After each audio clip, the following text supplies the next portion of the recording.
I don't believe you can help other people until you help yourself. Mm-hmm. Amen. And if you get yourself in a place where you're good, then you can add value to other people. And then when you can make them good, what more do you need? I don't throw darts at a board. I bet on sure things. Read Sun Tzu, The Art of War. Every battle is won before it's ever fought.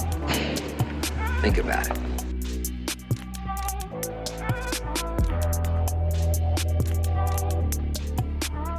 Welcome to another episode of the Profitable Property Management Podcast. I'm your host, Jordan Moyla, and today I have the team, multiple people from Access Property Management. Guys, thanks for coming on. How you doing? Doing awesome, man. Thanks for having us. All right, I'm going to let you guys introduce yourselves one at a time. Okay. My name's Aaron Treloar. And your role is? Nope. Property manager and accountant. Oh, that's not true. It's everything. Justin Bajema. And I don't know what my role is anymore. Eddie Beekman, property manager. We don't have titles. Yeah, we really don't. Pretty flat organization. Yes. This is it. This is it. We all do a little bit of everything. Okay. Well, that's one of the things that makes you guys unique. Let's back up and just kind of frame in terms of the organization. This is actually the head count. This is... I mean, they are the head count. I mean, they're the ones running the show. So are there any VAs or remote team members or? We have 2 VAs, yes. Got it. Okay. So 4 people in day-to-day ops. Yes. Managing how many units? About 575. What market? Southwest Michigan, West Michigan, Grand Rapids, Kalamazoo area. Got it. Okay. So this is, I think, what was distinct from the first time that you and I talked. We had a conversation maybe, 4 years ago when we were doing the NARPM benchmarking study. And what was kind of novel at that time was that you had taken an approach of moving away. I think you were not in the market at that time. Correct. I was living in Texas. Living in Texas, you were away for multiple years, which is kind of novel. I've always had the thought, like, maybe the best thing to do would be to start a property management company somewhere that you don't live, so you can't mess it up. You can't meddle, right? At least from the owner's perspective, I think there might be some upside there. So that was kind of interesting and novel. But the other thing was that the approach that you took with the leadership and who's running it day to day. How long have you guys been with the company? Since, I want to say, 2010, I think. Eddie was there from the beginning. I mean, you took a leave of about a year and we kind of worked things out and you came back. And I've been there since 2015. And this is a portfolio management style. You guys have, what are the units just pretty much split in half between you two? No, not really. The Grand Rapids market's a little bit bigger in Kalamazoo, but so Aaron lives down there, so he takes care of the Kalamazoo Portage area. I take care of some of the Grand Rapids area, and then we kind of help each other out, split some of the other properties, but it's not, I don't have any certain properties that just I do or that just he does. Oh, there's some overlap there in that regard. I'd say almost 100% overlap. Yeah. Got it. Okay, you're backing each other up. So I find that in life and in business, there's the idea of a strategy overlaid on what was actually a very anecdotal kind of decision that we just kind of fell into. The way that you guys structured this and what the company looks like now, how much of that was intentional on your behalf versus something you just kind of fell into and you found was working and therefore you leaned into it? Well, I'll be honest with you, I kind of followed the model that everybody did at first, where you think you need to staff up, have a lot of people, have a big company, appear big. And I mean, it almost bankrupted me, not just financially, but I mean, like my soul, just that day-to-day management of people. No matter what you did for your staff, you thought you were helping them, but it's such a drain and it became toxic. And I mean, I got burned out. What was that low point? When was that? 10 years back. Well, this actually right before we met you. This is right before Aaron came on board. So 7-8 years ago. That's a compliment. It was really dysfunctional right before I met you. It was, no doubt about it. And we just had that churn, and it just, I wasn't looking for a job. It didn't bring me satisfaction. It didn't bring me excitement. It was just gone. That excitement of building something from nothing. And then, I believe that, not that I'm a great leader, that's not the point, but I believe that the sign of a true leader is the people you bring up behind you. And I didn't want to be the manager. I hate being a manager. And I don't just mean a property manager. I mean a manager of people. I'd rather be with them. Here's what we're going to do, guys. Let's go do this. I come from that military background where, you take ownership of something. And we never had that ownership buy-in with just quote unquote employees. So we didn't want employees anymore. So we got away from that model. And really our model today, it's more of while there might not be equity ownership, I mean, it's truly basically a partnership, and we do profit sharing. And I think that's been one of our key secrets is the profit sharing, the buy-in. And I think early on, I said, here's a structure. Don't come to me for a raise, right? I mean, if we want more, grow more. Like, let's do this together. And I think that was something that was unique for us that really worked in our example. I got to be honest with you. I'm pretty naive about that military metaphor. I hear military and I think command and control. I did too. I was wrong. So what was your experience in the military along those lines of command and control relative to leadership, autonomy, a leader approach? Yeah, in the military, it's about respecting the rank, not the person. So it's totally backwards of the way it should be in the civilian world, in the real world. And I came back kind of that mindset, of that hard charging, and there is a point where that's beneficial and that works. That's like not when sustainable. You're getting shot at. Well, yes, but even in business, just starting up, just getting going off the ground, like you kind of have to suck it up and push forward, and it's hard, but that's not a sustainable level to do consistently day in, day out. You'll burn out. And I think for me, the pivotal change, I went to a conference. It was actually Dave Ramsey. And I'm not a Dave Ramsey fan. Actually, I hate his financial advice. I think it's great for the majority of people, but not for getting wealthy. But I went to his EntreLeadership conference, and that really was one of the 3 books, conferences, events that really changed my life. And, after that, I think we sent you to EntreLeadership. Correct. Yep. And Eddie came back, and his wife, what did she say to us? Like, who is this guy? And that was kind of magic, though, because it's not about me, and it's not just about Eddie. I mean, it's about us all together. And the stronger we all are together, the more resilient we are as a company, as a team. There's mutual respect. We jive. We get along. We actually like to hang out together. And it's become fun again. And not only fun, it's become really freaking profitable financially. Love that. Now, did you guys have a background in property management before you were here? I did. Yeah. I'd worked for another property management company for 10 years, doing a different market. It was large apartments, Section 8 HUD, subsidized units. And that pretty much burned me out, as there's a lot of oversight and a lot of work involved in that. And that was about the time when I came to them that this whole single family thing kind of came into my vision. I said, I really like this. And that's obviously what we're doing now. No, I don't understand the nuance of the distinction that you're drawing there. In terms of the asset class, SFH versus MFH, like what specifically within either asset class, you can have a good company or a bad company based on leadership, management structure, et cetera. What is the specific nuance that you experienced around managing multifamily versus single? I think a lot of it, there was some aspect of the company, the structure, but there's a lot more, I think, manual work that was needed to satisfy those oversight requirements for HUD, for the state. I see. Providing the subsidies and receiving and all that.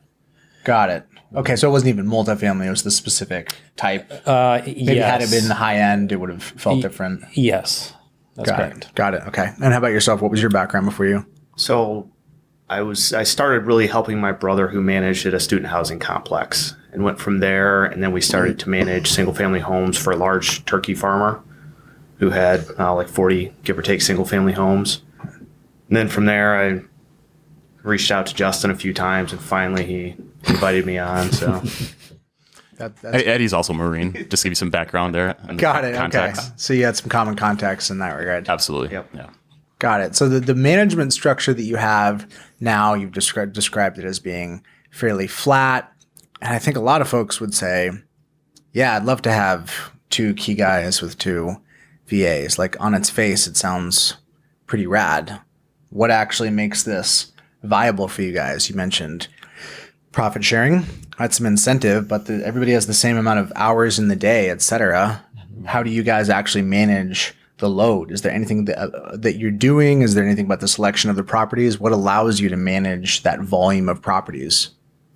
We were just talking about that at lunch, and I don't know if to us it seems to come very easy. I don't know how some of these guys aren't making a larger profit, or what makes it so difficult, why you need so many people. Because for us, it seems to flow very easily. Yeah, I think the closest thing we have come up with is mindset, and how we approach the work and how we approach the day.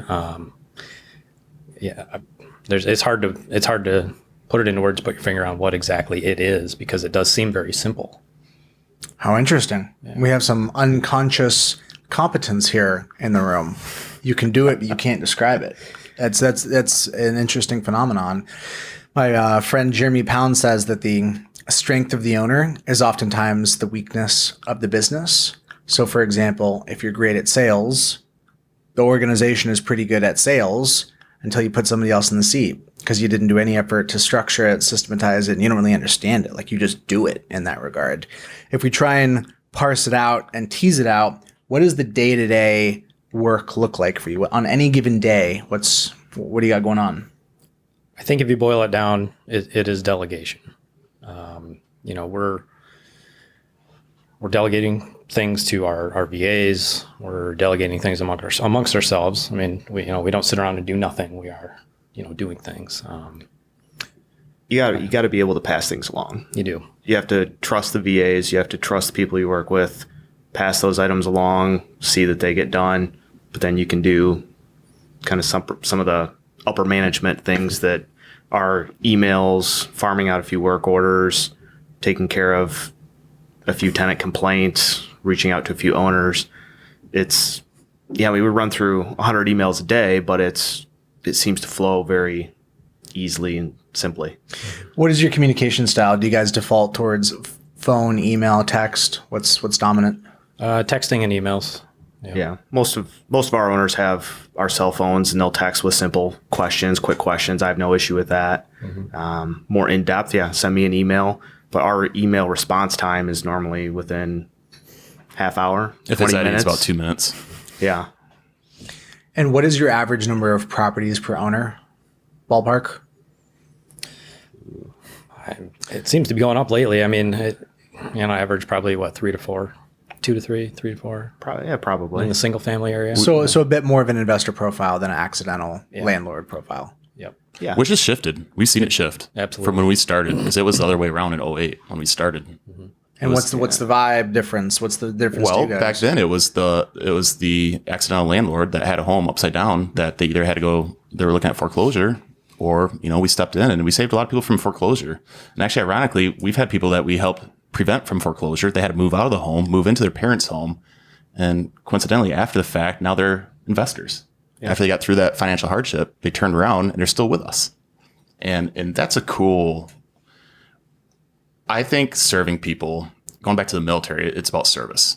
And I think that the more value you add out there, it's going to come back. And we don't do it because it comes back as a boomerang, but we believe in that law, that principle of reciprocity. Mm-hmm. And so if you want more, serve more. And I think that's been the key for us, is that we're legitimately serving people. It's not shady. We're not trying to pull a quick one over on somebody. We're not just in this for the money. I mean, we're middle-aged men. This is our career. This is who we are. This is our identity. I mean, we come to work. Well, we don't really come to work. We just go to work, but this is it. This is what we're doing. And how can you make an impact on other people's lives? And that feels really freaking good when you can make that positive impact. It feels really good to me knowing that we can take really good care of our guys, our team, our crew, and not just guys, but women too. When everybody's doing well, that just makes it a whole lot better than one person doing well. Mm-hmm. Being able to spread that around the organization. Absolutely. For sure. How do you guys think about doing well by the tenant, by the owner? What's like the relational component? What significance or meaning do you assign to the work that gives you some drive and energy with it? I think, our overarching thing is, we want to always do what's right for our owner and our tenant. If something does go wrong and we've identified it, they brought it to our attention, we go out of our way to make it right. But we just, we have that transparency with them. We want to make sure that they're informed so they understand what we're doing and that they're not getting upset. And, if they are upset, a lot of times it's because maybe we didn't, if we dropped the ball, we didn't communicate something to them. And all it takes is that quick text or that email and say, this is what's going on. And we got it handled. Mm-hmm. Yeah. You got to own it. You have to be, like the confrontation. We have no issues with confrontation. You got to go out there and just let them know, hey, yeah, I did this right, did this wrong. But we also try to keep it really simple. Mm-hmm. Seeing all these companies talk about all the extra fees and income streams, it seems like there's so much pushback that maybe they're making an extra $25, but they're going to send 3 more emails about somebody complaining about their new fee for whatever it is. We really try to stay away from lots of a la carte. We try to keep it very simple. And that makes, the tenant emails go down, makes the owner emails go down, and it keeps it simple. Efficient. Yeah, it keeps it simple for us too. Yeah, like you said, efficient. Yeah, so there's the overhead. When you think about any given fee or additional source of ancillary revenue, there are implications for the administration overhead and burden to actually collect it. Some are built into the PMA and they happen automatically. Others require somebody every month to do XYZ to collect it. And sometimes people roll out fees and they don't get paid on them because they're missing the oversight because it's too much administration overhead relative to the bandwidth that they have. When you guys think about the communication with your owners, how much is too much communication and how much is too little communication? I would say I go really off by what the owner wants. You'll tailor it. Yeah, I mean, if they want constant communication, then we'll try to tone that down a little bit. But I think because we're so quick to respond, they get their answers right away, and that stops another 5 emails. So if we can be very responsive, keep the communication, be very open on how we're starting that process. Once we onboard them, be very upfront. Hey, this is what you're going to get. This is what you're not going to get. Then it kind of gets rid of all the BS in the middle. Transparency. And has the portfolio shifted? Has the owner profile? Do you guys have to purge any crap properties back in the day? Oh, yeah. It's our Christmas gift. Yeah. we do it first every year. Yeah, it's your Christmas gift to yourselves. Yeah, Yes. exactly. It's really important, though, because the morale can really be driven down by bad. And what's the matrix? What heuristic do you decide on to decide who to cut? You guys use a dartboard? I mean, do play a lot of darts. Normally, it comes down to not necessarily the property, but the owner. Like I can work on a property, but if the owner is lousy, I mean, there are a number of other companies. So you go somewhere else. I don't need you. And so, aside from the obvious of they're verbally abusive, they're a hassle. If it's not that, what else? What else? Sometimes just lazy. Like you never look at your owner statement. When they email us a question and it's visible right on there. Blindingly obvious. Yeah. Just look at your owner statement. And they just want you to explain it to them And verbally. we'll go through that once, maybe twice, third time. I gotta go somewhere else. If you can't follow the simple direction and you're already asking questions that you have the answers to, you're just too lazy to look it up. Sure. we're not talking about a lot of people, though. I mean, how many people are you guys actually talking about per year? No, Yeah. a handful. We a cut couple. maybe a few. But we kind of They're the ones that will have the biggest impact on our day. they're the time the suck. emotion, Yeah. the emotional bandwidth. Yeah. Yeah. A task that took 5 minutes to administer or a 5-minute conversation sticks with you because it was heavy, it was unnecessary, it was loud. What else won't you do? Talking about boundaries, scope of services. This is where a lot of folks go off of the rails because they have no box. There is no scope of services, so they'll do anything. I think the biggest one for us that we see a lot of other management companies doing is we do not buy and sell homes. We're all licensed agents, but we only do property management. With a referral relationship? Nah, I mean, Yeah, even Nothing. we don't. What happens when somebody says that they want to sell? we refer them to an agent we Yeah, know. I'll and- give them 3 agents to choose from. Yeah. But I'm not going to decide for them. I'm not going to ask for anything in return. If that's what you want to do, go do it. I want to do one thing and do it really well. Is there any cut? Is there any financial? Do you benefit financially? If they send me something, great. If they don't, There's nothing on I've paper moved on to that says- next thing. yeah. Now that idea sounds nice until your portfolio is shrinking ever faster by the day and there's a massive amount of churn. What does the churn picture look like for you guys due to sales, super hot market in general? I have to assume to some degree that's the case where you're at. How subject or immune from market-based churn have you guys been over the last couple of years? We did see a period where we were kind of treading water with the unit count. It took us a while once we got over like 350, 380 before we really started to overcome that. But over the last couple of years, Grand Rapids has been a hot real estate market, and we've had more people come in than sell. We've got investors buying still. We have current owners picking up units. People aren't leaving. we seem to see more local owners sell and more out-of-state investors come in and buy. This is really interesting. This is a very opinionated stance to take. You're super close to it. You said you were both licensed? Correct. Yeah.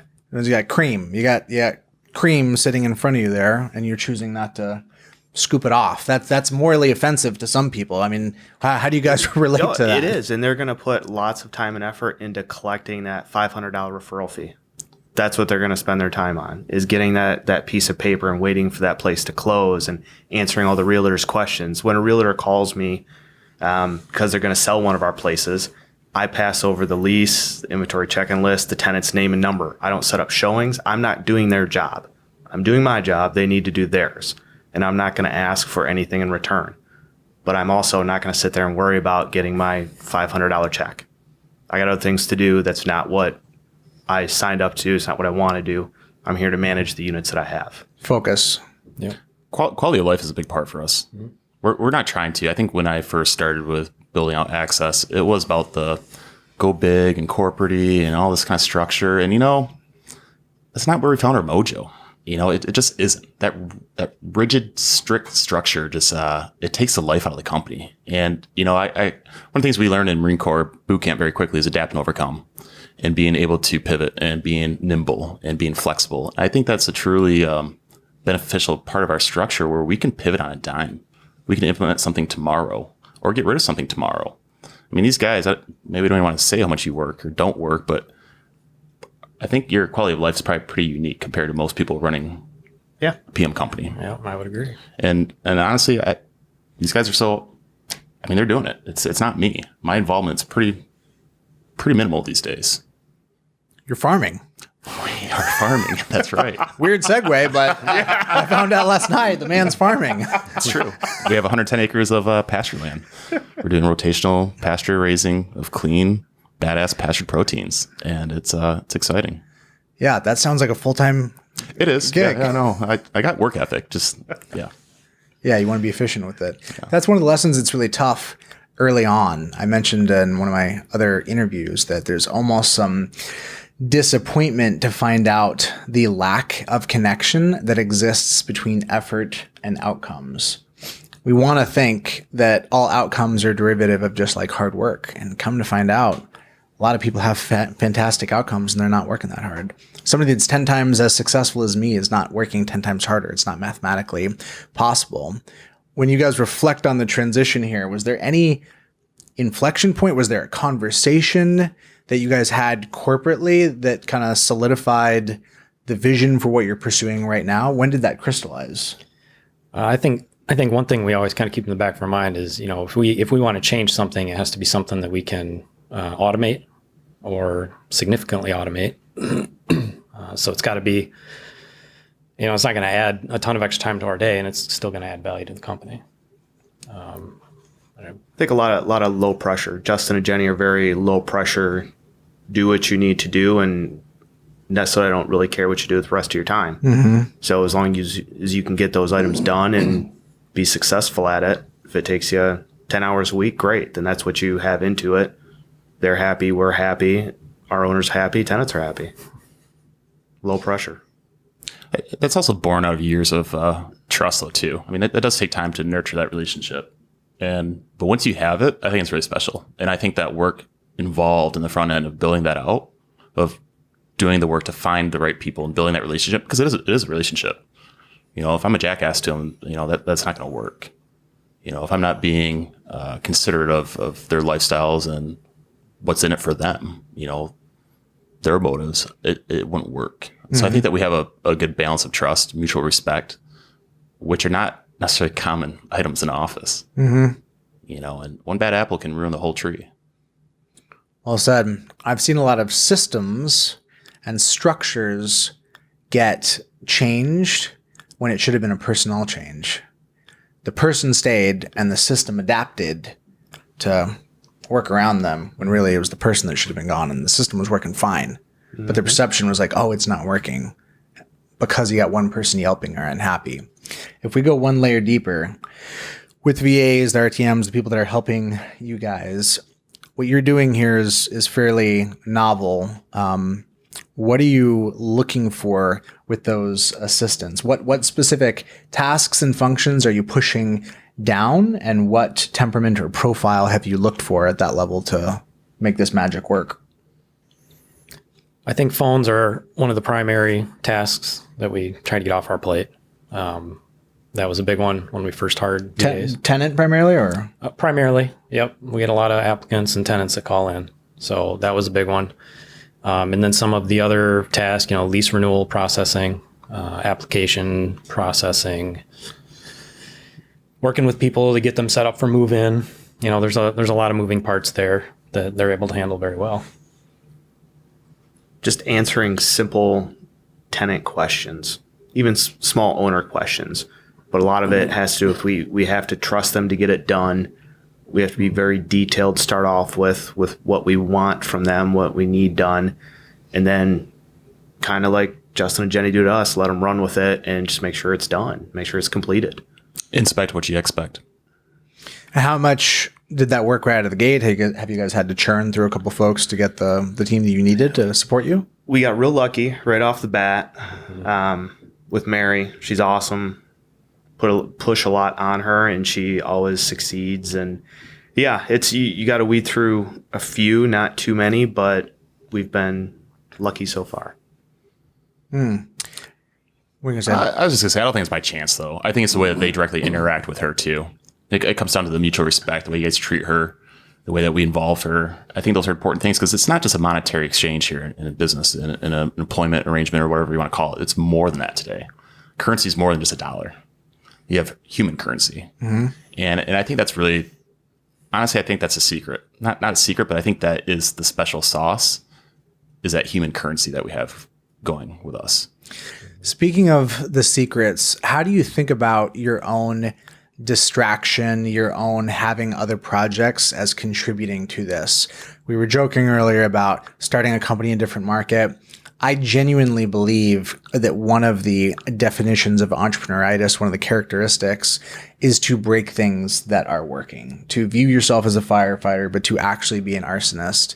What role did you having other interests and projects contribute to the magic that's happening here, as opposed to you being in it and breaking things, et cetera? I mean, very early on, Eddie wanted me out of the office. There was no doubt about that. I think he had to admit that the company was better off if he stepped back a little bit. And which is kind of heavy. Yeah. That's something you really got to work through mentally. I'm the problem. You are telling me I'm the problem. It was true. It was true. Once he did, we started to see improvement. And even now he'll come to us, say, hey, I want to do this. And we'll give some pushback and he'll ask why. And we may still go ahead and do it, or maybe we won't once he sees our side of it. Whereas it's not a dictatorship. He cares about what we think because we do it every day. Mm-hmm. So he can see this great software, but if it doesn't fit, it doesn't work out, as long as we can back it up, then he's, okay, we'll move on to the next one. I don't want to be the guy. I don't need to be in a spotlight. That's not my thing. I've got a great quality of life, got a lot of great things going on. I don't need to be the center of attention. There's a certain lifestyle that I want to live, a certain way I want to live, and there's certain values that I have for myself, and they allow me to do that. And there's maybe points of concern, like, are they going to resent me for this? Are they going to, why aren't you doing more for the company? Or, I think that's a psychological doubt that we all have of something that you built, and then I don't want to say walk away from, but you're no longer needed to run it. Mm-hmm. So, yeah. I think that should be every business owner's goal, but that's just me and you. Yeah. There's so many different plays. There's so many different ways to do business, and the mind wants simplicity. This is the right way to do it. Whatever it is, fee maxing, portfolio, departmental, people want what's the right software to use to automate X, Y, Z. And it's really unsatisfying to say, well, it depends. There is no right answer. But the reality is life is nuanced. You guys have found a model that works really well. And I'm so fascinated by your commentary on your own psychology being a contributing factor. I find that the entrepreneur's ego, their management, their self-awareness of it is a hugely determining factor of the health of the organization. Every organization is a reflection of the pathology of the owner. Let me give you an example. This business could quickly be contorted if your ego demanded that this business get to 3,000 doors as quickly as possible, right? Like, what would happen if his ego was just like being bent and forced upon this organization? And I've seen it happen to friends of mine, healthy companies that were like, really doing well, just got crushed under the weight of the ego of somebody that needed that and couldn't divorce their personal needs from what the business wanted to be.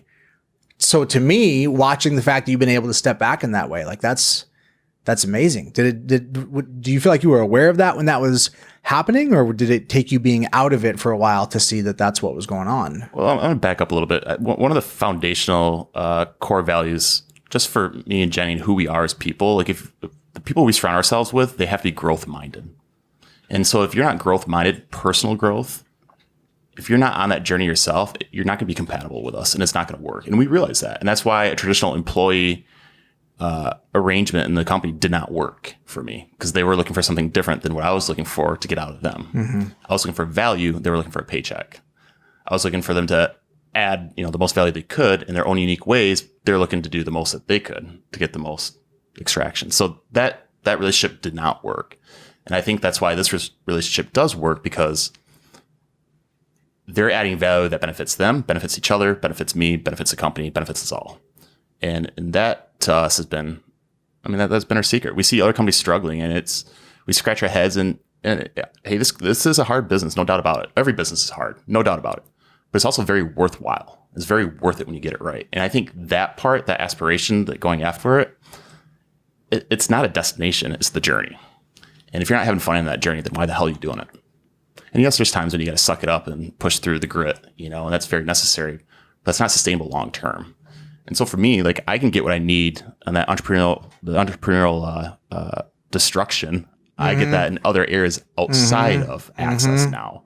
So now I'm not screwing them up, because I'll come in emotionally charged. I might throw him off balance, or I might throw Eddie off balance, and I think when I was more immature, I didn't realize the impact I would have on other people with my emotions. Yeah. And so now I can go, in farming or building a business in Texas or whatever it is, I can go explore what I need for me in a way that doesn't affect their stability.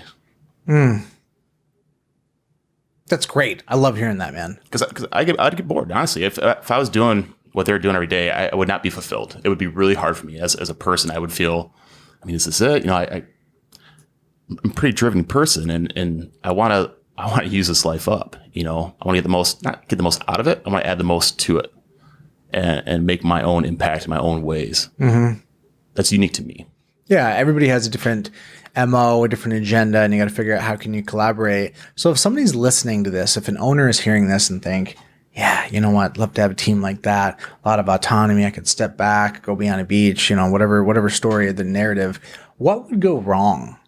If somebody said, I'm going to do what these access guys are doing, and like 30 days from now, this is the plan, we're pivoting. What are the caveats? What is not obvious about what because every great thing, the packaging is fairly simple, but the actual nuances in the execution. So if somebody was to try and embrace this model, what would be the most likely things to screw up or blow up? Probably trusting someone that stab you in the back or something like that, and it's hitting reset.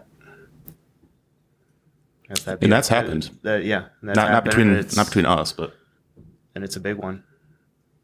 I had he came to me, wanted to be mentored, an individual, and I won't say his name, but I poured everything I had into him.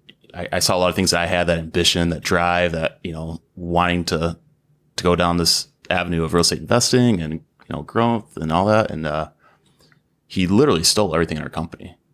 Took every operating procedure that we had, all of our management contracts, our lease agreements, every document, every part of our business structure that we documented, because we actually built the company to be a franchise. We eMyth was a big impact for us, very influential. So we built our company that way, the eMyth way, where everything was documented, and he took everything.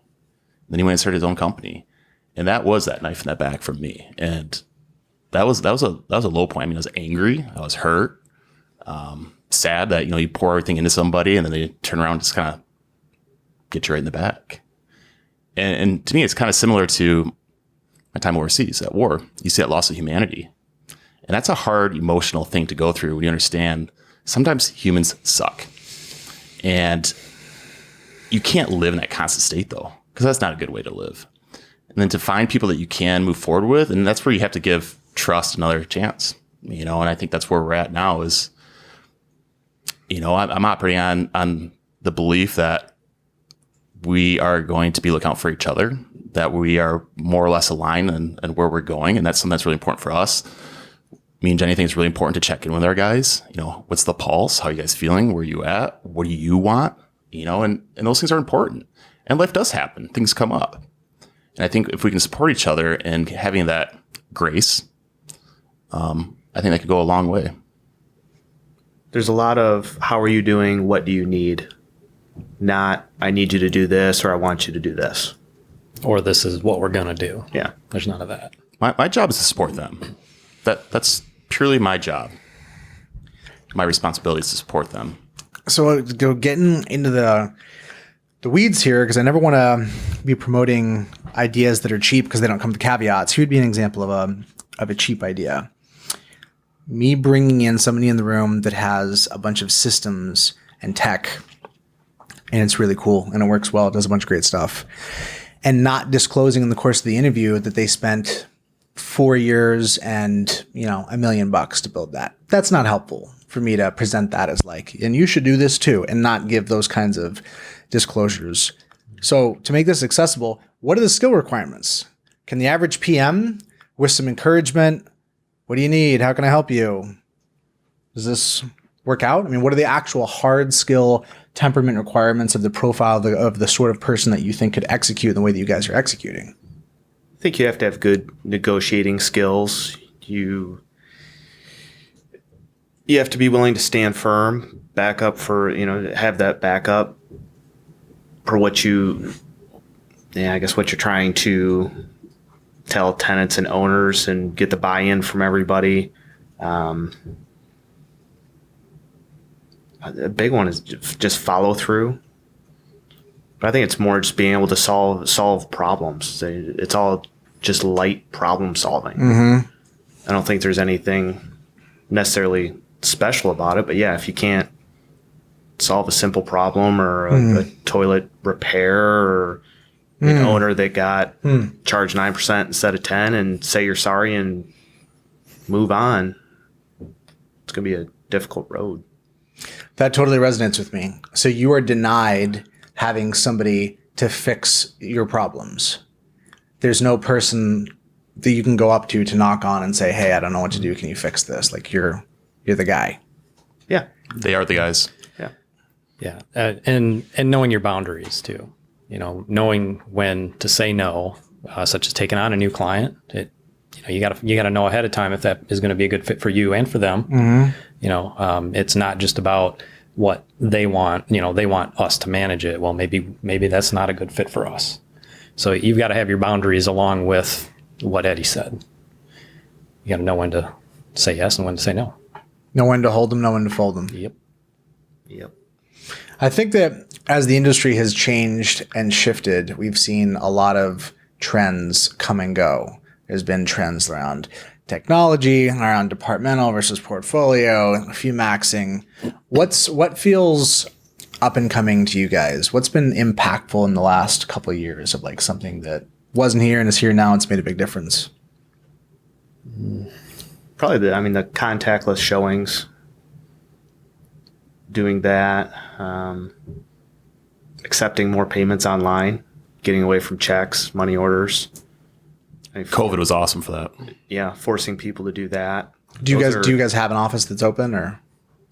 I have a hiding place we call an office. But yes. people aren't. Can people come in and drop checks off? They can drop checks off. Yes, There's a Dropbox. Got it. We have very limited office hours, appointment only, and yeah. But checks are such a minuscule part of payments. I mean, what do you get? 10 checks a month, maybe? No, we do get more than that. You get more? Yeah, it fluctuates, but it's a few more. But yeah, we do. I mean, we always try and encourage those people to get away from the paper. I just feel like we're not doing anything crazy special, and that's what it is. And it isn't. That's what I shake my head about. How can you not make? It's unique, but it's not some highly technical. Yeah, there's nothing phenomenal about it. We're using the same system other companies in our own towns do. Mm-hmm. I think there's an aspect of this that we're not really talking about, and it's not a timely issue. And it really comes down to the individual. And I don't want to use the word leadership, but I mean, I guess for lack of better terms, we're talking about leadership, I think. And I think so many people are running around their heads cut off, trying to add the next system, the next process, the next widget, the next whatever, the next hot topic, instead of just focusing on themselves. I don't believe you can help other people until you help yourself. Mm-hmm. Amen. And if you get yourself in a place where you're good, then you can add value to other people. And then when you can make them good, what more do you need? Because the rest of it's just, technicalities. Or it's just this thing or that thing. I mean, you can roll with it. But once you get the baseline covered, and I don't know, I look around other companies, then we see the high turnover, the high churn of employment, the staff, how they're treated, how they don't treat them very well. And I think it's a direct reflection on that individual leader that's calling ultimately the shots. And so, I mean, at the end of the day, it all falls on my shoulders, or whatever you want to say. Like I'll own anything that we screw up is ultimately my fault, one way or the other. I don't think we screw up too much. I mean, we have a GL for screw ups, but it's minimal. I mean, it is. If we make a mistake, we're gonna own it. Like, we're human, we screw up, but we'll fix it. We're sorry. We're not perfect, and that's just the way it is. But it's very few and far between that we screw up. And I think creating a culture where they can screw up is important too. Absolutely. Psychological safety, permission Yes. to make mistakes, which means gives you permission to admit it and not hide things. Yeah. If you don't have And to support permission them behind it. and you're going to get punished, then stuff starts getting kind of slipped Yep. under. That's a slippery slope, right? That's like a deceptive type of culture, and that's not the culture that we wanted at all. So talking about the upside potential for somebody that does want to get to 2,000 or 3,000 units and they're completely hell-bent on it, what are the limitations that you guys experience around growth? If, a handful of investors with a couple hundred units came to you, what do you do? What do you say? How do you retool? How far do you think you could stretch and take this? Not that that's the goal. You got a good thing going. Don't screw it up, right? I get that. However, how far do you think that you could stretch this metaphor of what you're doing right now? I think it'd have to be the right fit. Like, that'd be awesome if we had 100 units come knocking every month, but to take on 100 units, have it be a large part of our portfolio, not be able to service it, and then have them leave does us no good. It'd have to be the right fit. But again, if you have all the good records, if you can reach out to all those tenants, keep them happy, it shouldn't really be a big deal. It doesn't seem like it would be a huge deal to take on 100 units. You just can't jump at the fact. You got to make sure that you're doing your background checks on them, that everything is going to work. You're going to work well. There's a lot of setup on the front end of something like that. Obviously, you got to get the units and the owners plugged into your system. But once they're in, they're in. And Eddie and I probably every other month, we look at each other and say, how far can we take this by ourselves without adding another person like him or I, boots on the ground, right? And we haven't been able to answer that question yet. The answer keeps expanding. It does. It keeps growing. Yeah, at 400, we've been saying it for a few years. Yeah, at 400 units, we're like, well, maybe it's 600. Now we're at 600 units. We're like, well, maybe it's 800. I don't know what the answer is. We also don't want the 100-unit owner. No. The only 100-unit owner that we have is our own stuff. Like, I believe. Here's what's interesting. You run around NARPM and the real estate conferences for property management. It's all about size, right? Everybody thinks it's about size. All right. How big is yours? And I know for a fact. We know our numbers. We look at our numbers very closely. And we're blowing out people that are doing 3 times the business that we are. So it's not just about size.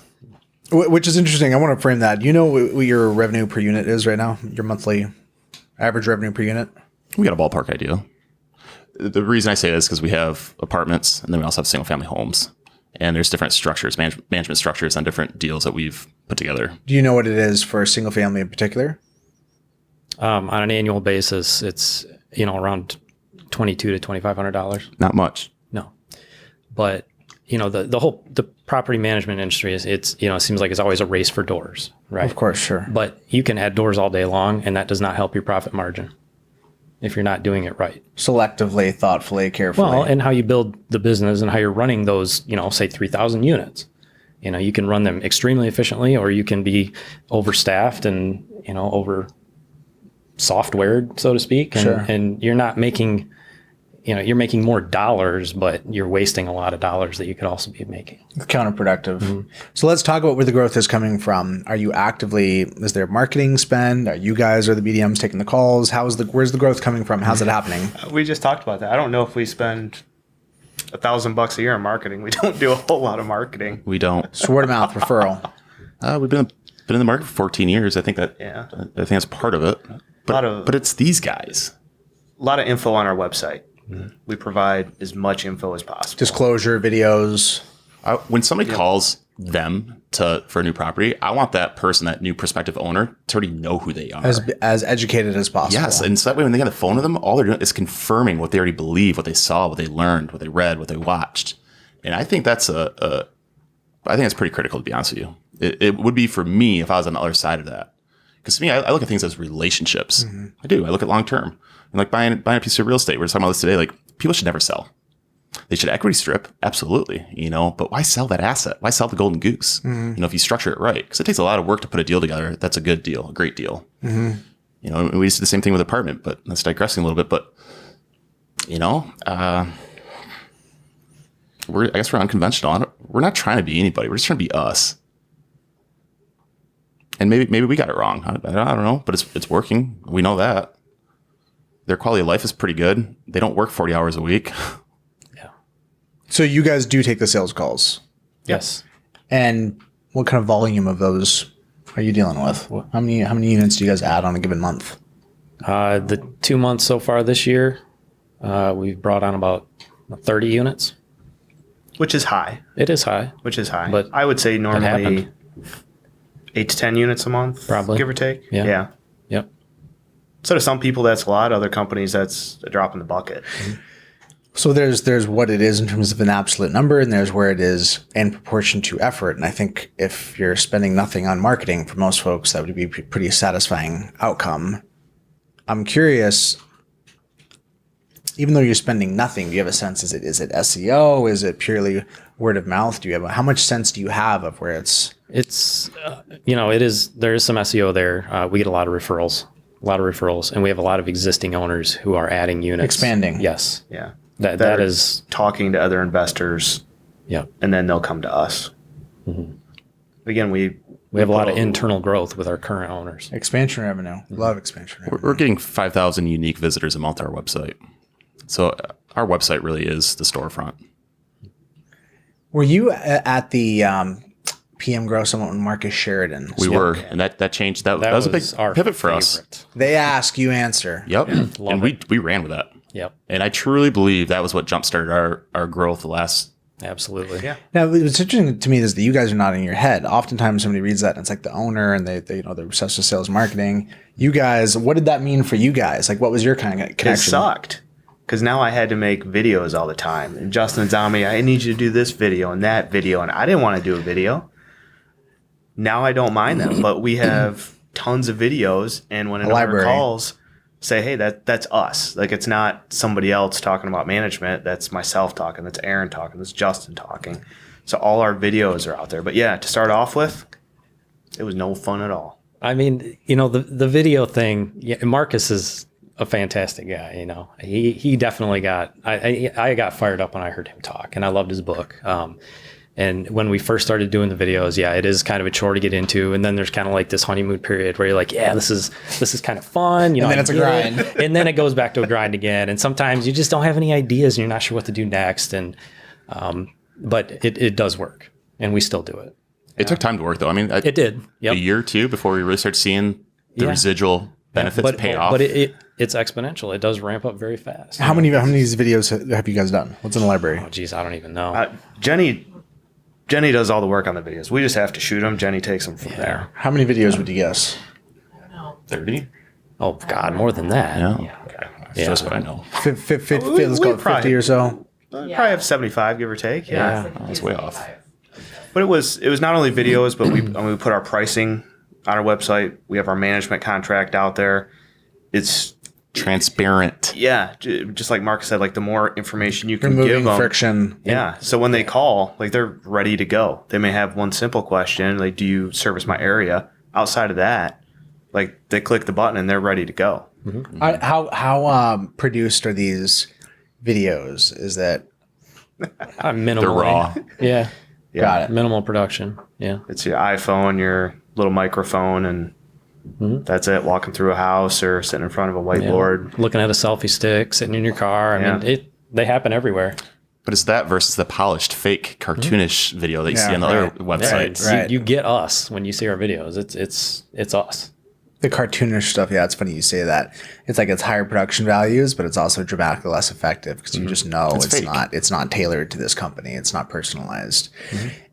Marcus shared in his book, The Ask You Answer, he has a whole framework on different types of videos, etc., the big five, etc. For you guys, of all the videos that you've made, what's the 80-20? Give me like the 2 or 3 like most viewed top videos. I know I did one on Michigan property taxes, and I think just about every owner I talk to talks about that video, or we end up talking about that video. The SEO juice on that one, fantastic. Really? Oh, we laugh about it because it's the traction it pulls in. Yeah, and we get a lot of out-of-state investors, like we said earlier, and not all of them understand how to do property taxes in Michigan, and it can be a huge pitfall if you don't understand it. So, Is Michigan particularly onerous in regards to I don't know if they're onerous necessarily. It's just that when somebody buys a house, a lot of times you get this spec sheet from the real estate agent, and it's like, this is what the current owner's paying in property taxes. And somebody who doesn't know any better might think, okay, that's what my property taxes are going to be, but that's not the case. Comes uncapped. Yes, the taxes become uncapped. There's a new value at which you're assessed, and it can change very significantly, and it will break a deal. Okay, that's one. Any other examples? What else? What other videos are? We did the one on the bigger pockets questions. Oh, like yeah. all the when we have somebody email us on our contact form, what's your price? Do you do inspections? And there's like 30 questions. Can I copy your lease? Like they just copy and pasted. Oh, that's so funny. A template of like what to ask your property And manager. I just talked to Aaron. I was like, I'm so tired of answering this email. I'm just going to make a video. So when they ask me these, I'm just going to copy and paste the video link and say, here's the video. Here are all the questions. Here are all the answers. Fire away. That's so funny. So the concept is assignment-based selling, right? Like, hey, watch this stuff before we talk, so I'm not answering redundant questions. Are you is this primarily on the owner side? Is there a tenant-facing videos as well? We have a few videos for tenants. A lot of them, instructing them how to use the portal, how to make a payment, or how to Avoid scams on Craigslist. how to do that, how to use our, Rently. We use Rently for self-showing, so we kind of walk them through that. But yeah, primarily it's owners, but we do have some for the tenants. I got to say, that tenant side, though, I think in this industry, we don't pay a lot of attention to it. At least I was guilty of that. I was always focused on owner growth. Of course. But I think once we figure out the tenant side, how to streamline that, and I helped with the VA and the videos and Rently, once I got these guys away from taking that workload, it freed us up. So, tell me more. They're high-value guys. I don't want them taking a call on somebody asking questions about a property for rent. That is a low-value item for these two guys. Right. I don't want them doing Right. it. That's something that we can I don't want to say outsource, but we can either delegate that or find a system to handle that. And I think that was a huge part. So once I freed them up, then they could start to do what they wanted to do in the business. They could add value. They could implement things, make their life better. And I always go to them, what can we do to free up your time? I don't need them to work 40 You hours, want them to 50 be hours. as leveraged as possible. Yeah, absolutely. They're high value. So removing the low value items first has always been something very cognizant for us. We want to get rid of low value items. Like for me, if I'm doing something repetitively, like 3 times, I know, after 3 times, like it's something that's just repetitive and it needs to be outsourced or delegated or systemized where I'm not doing it. It's not a good use of my time. What vendors do you guys lean on the most? Like from a maintenance perspective, or just from a software perspective? From a software or that type of vendor, not maintenance. Obviously Rently for showings. That's a big one for us. We do use Salesforce for our owner nurturing. Love, hate. Yeah, it is. Every software is loved. I know it is. We use Propertyware. I mean, that's our core software. So Do you guys use anything like Citizens Home Solutions or Second Nature or? No. Use Planet Synergy for data input. yeah. And that's been a long relationship, 10 years maybe. At least. Do you guys do accounting in house? Yeah, most of it. Not all of it, but most of it. Has that been a conversation or consideration considering outsourcing some of that? Me and Aaron are both pretty numbers guys. Yeah. I actually have an accounting degree, so it's kind of comes natural to me. I'm locked out of accounting. We don't let Eddie touch the numbers. It's a 3-person conversation now. Well, it's about knowing your strength, right? Yeah, totally. As opposed to trying to fix your weakness. Yeah, absolutely. We're not trying to fix weaknesses. Yeah. Yeah, my wife would have too big of a list for me to fix in. So we're playing on the strengths. Got it. Okay. So when you think forward on the frontier of additional leverage, are there any top candidates for additional things to delegate or ways to get leverage to give you the capacity to keep pushing that number up of how far you can get without having to add a third? I think at some point you have to have a third just because you need a body, lock boxes, walk through homes, things like that. But I think we'd add significantly more virtual assistants first and get rid of the little things that we don't need to do. Always finding that next small thing that I can write down and have a VA do. So does the in-person fall on you guys? Do you guys not have a runner, a stateside runner in your market? No, This it's guy. us. Yeah. Has that been in discussion of having a runner? Absolutely. Yes. Yeah. But on the other hand, we also kind of all agree, like, we don't want another employee. We don't want to deal with more employee stuff. So as long as we can hire a VA to take away some other things, then I don't mind going through the homes and doing some inspections, things like that. I still want to be in touch with the properties. But in order to do that, I do need to give some of those other items off to a VA. It's not because I'm not pushing him to. Believe me, I'd love for him not to do any of that. And I'll get there. I'll get there. Yeah. Timeline. What about on the maintenance side of things? Maintenance coordination. Is that delegated? Am I looking at the maintenance coordinators? You are. Yes. It's something we talk about. We haven't. Are you guys using Meld? No. No. Has that been in consideration? We talked about it, and I think Meld sends out way too many alerts, emails, A little notices. overly aggressive for your tastes. Yeah.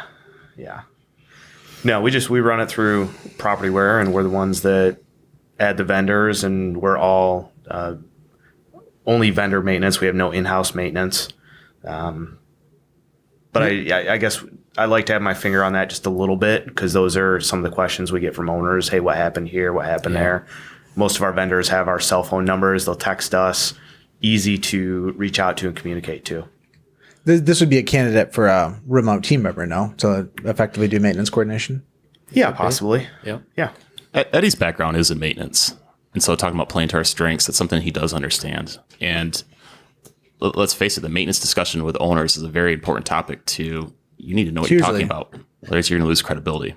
And so, he's in a position where that credibility, I mean, we have that with him there. And it's a question we have. I'm like, do you want to offload this? Do we look for a solution? And you said you enjoy it. Yeah, so I like it. And again, I mean, these guys are working less than 40 hours a week. So maybe it's not ideal for every company, but it works for us. And I think that might be the message, is find what works for you in your company, who you are, what you want to do, your lifestyle. I think too many people are trying to be like somebody else. I think they're looking at this epitome of, that's what a successful real estate, management It's a company guilt looks trip. like. Yeah. And you get sucked in that trap. It's kind of like keeping up with the Joneses in the property management world. It sounds like brain damage to me.